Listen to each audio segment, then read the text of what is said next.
Welcome back to The Breakdown with me, NLW. It's a daily podcast on macro, Bitcoin, and the big picture power shifts remaking our world. What's going on, guys? It is Wednesday, August 23rd, and today we are catching up with all the latest intrigue around Binance.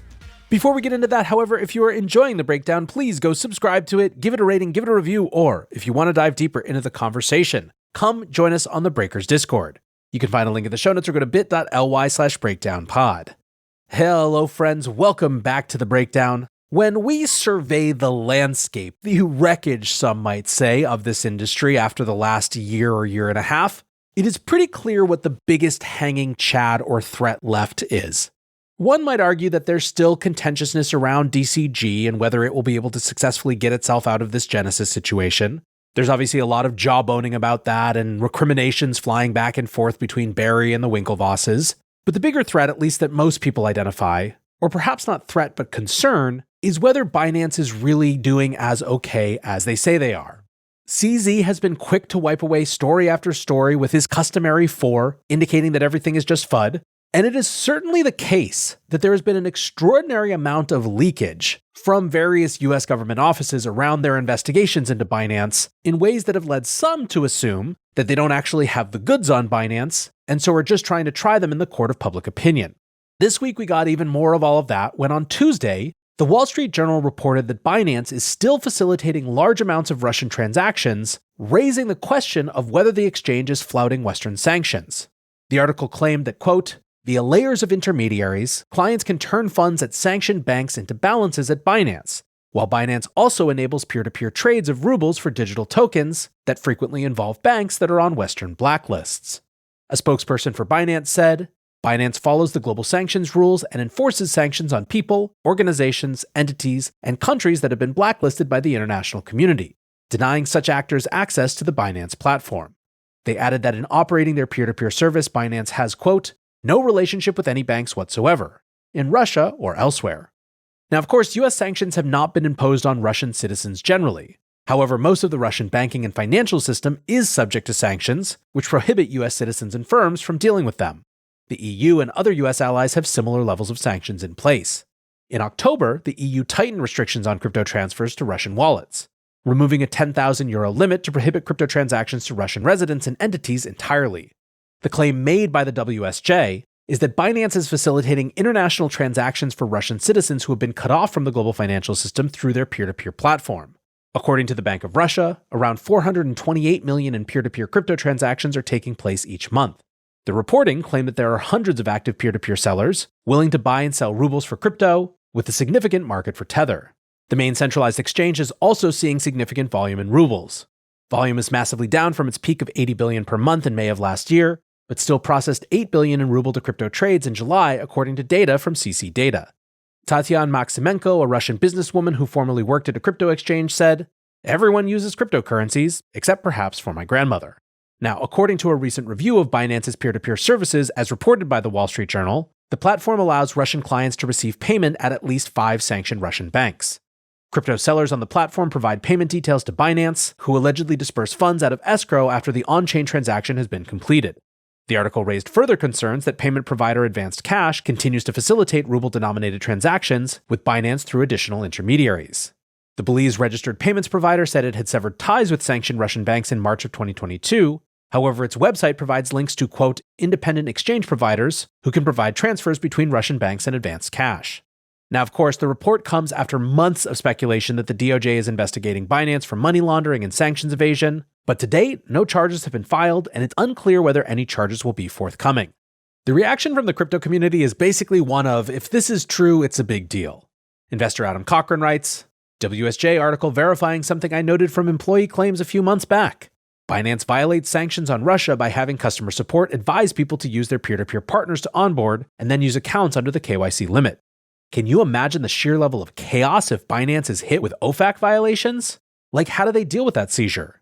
If they blacklist the hot wallet, then your deposits are effed, would be way worse than any regular DOJ action.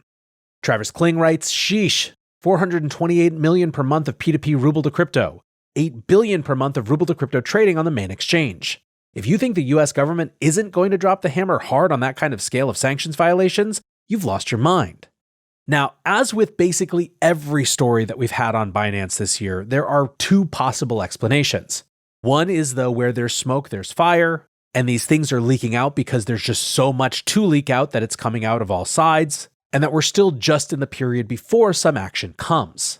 The other possibility, however, is, as some have claimed, that because the DOJ or OFAC or whomever don't actually have a good enough case to bring charges, they're instead trying Binance in the court of public opinion, and in so doing feeding sourcing for these types of articles. I don't know what the case is, and I think everyone is right, especially after the last 18 months, to be extraordinarily skeptical. A default position at this point in crypto of assuming there's fire where there's smoke is definitely sensible. But we're coming up on a year now of rumors of DOJ or criminal action, and we still haven't seen anything yet. So I guess for now we just have to wait until the next article comes out with all sorts of its accusations, just so that CZ can say 4, the people who are concerned can say they are concerned, the people who are Binance stans can just say 4 as well, and we're right back to the beginning where we started. Now, elsewhere in the Binance empire, some customers are reporting difficulties withdrawing euros. In response to a user complaint on Sunday, the Binance help desk responded that, quote, "We have temporarily suspended euro withdrawals and deposits via SEPA. SEPA is the Single Euro Payments Area Network, a bank transfer protocol similar to ACH.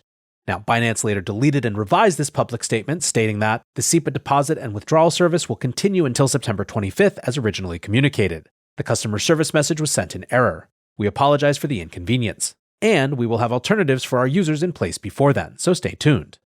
Making their feelings known, the user experiencing the problem simply replied, "Lies."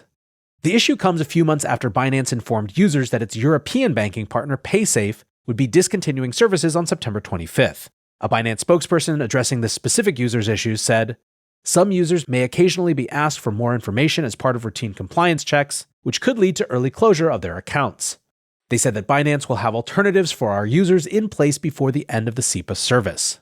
Now, trouble processing euro payments comes just a few days after news broke that Binance were also being cut off by London-based credit card processing company Checkout.com. Binance were the single largest customer for the payments firm. Forbes reporting cited letters sent in early August which cited concerns over anti-money laundering, sanctions, and compliance controls at Binance. The letters said termination of service would occur on August 17th, and a Binance spokesperson said that the exchange disagreed with the reasoning for the cutoff, but stated that it would have, quote, "no impact on our services." Finally, making everything so much the worse for Binance, their native token BNB has been on a renewed slide.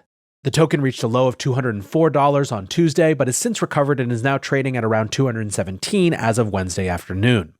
Tuesday's level was BNB's lowest point since June of last year and represented a 14% drawdown in under a week.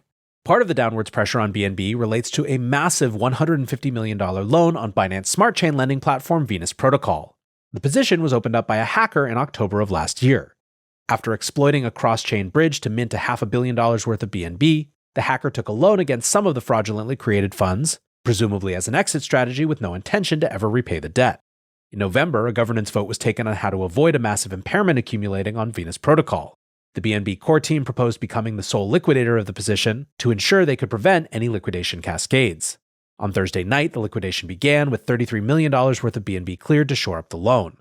Venus Protocol tweeted out that the account was, quote, "made healthy," but there's still another $126 million in outstanding debt sitting on the Venus Protocol waiting to be liquidated if the BNB price continues to fall.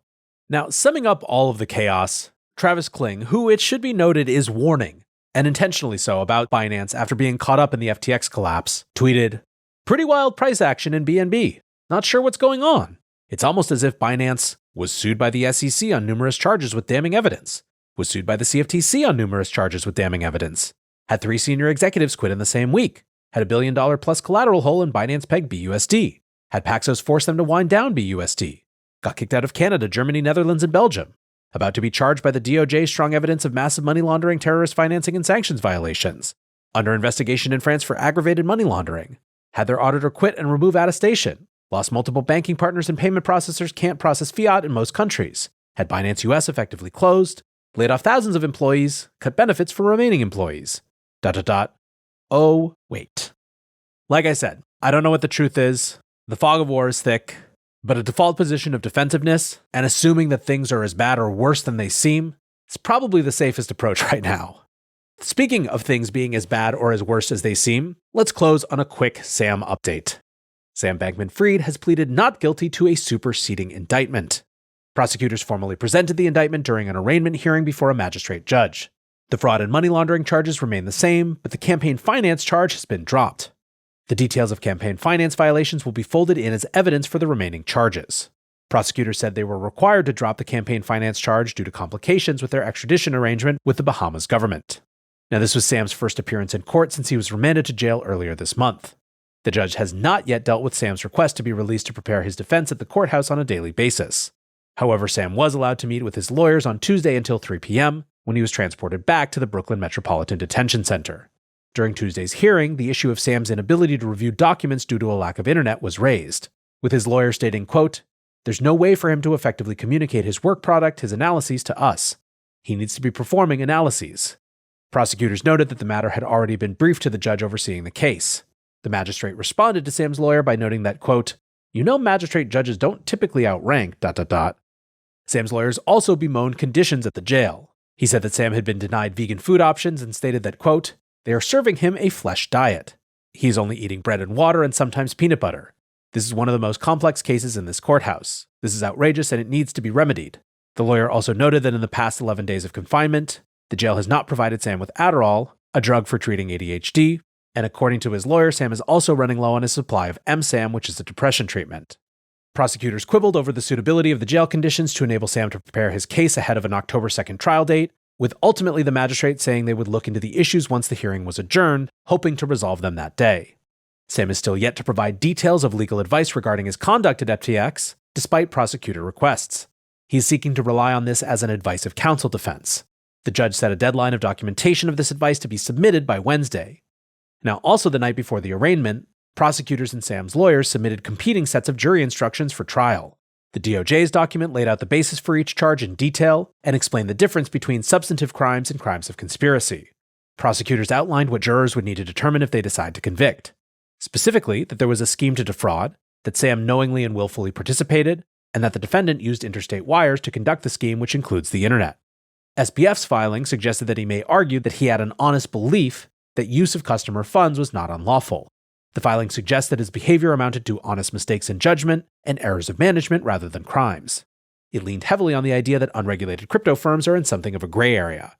Sam's filing said, if Mr. Bankman-Fried acted in good faith with respect to the use of FTX customer funds, and with the belief that as a business matter FTX would be able to cover all customer withdrawal requests, he did not act with specific intent to defraud.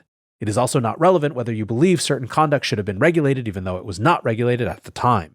Now, to put it mildly, the community does not have a lot of sympathy.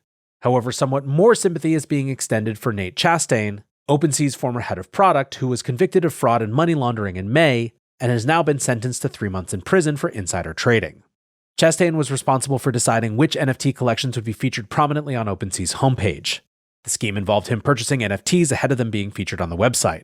All told, Chastain was accused of making over $50,000 in profits from this scheme across dozens of trades in 2021. At the time of his arrest, authorities referred to this case as the first ever insider trading scheme involving digital assets.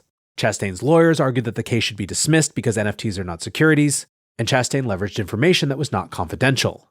The judge, however, was unconvinced and allowed the case to proceed to a jury trial in May, ultimately ending in his conviction. In addition to the 3 months behind bars, Chastain has been ordered to serve 3 months of home detention, to conduct 200 hours of community service, to pay fines of $50,200, and to surrender 15.98 ETH, the spoils of his crime.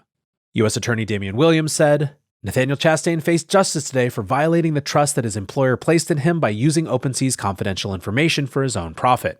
Today's sentence should serve as a warning to other corporate insiders that insider trading in any marketplace will not be tolerated. So there you have it, friends. That's the update from here. Another set of dreary but important events as we try to close the door on the last chapter of this industry and move to something hopefully a little bit better. Thanks for listening as always, and until tomorrow, be safe and take care of each other. Peace.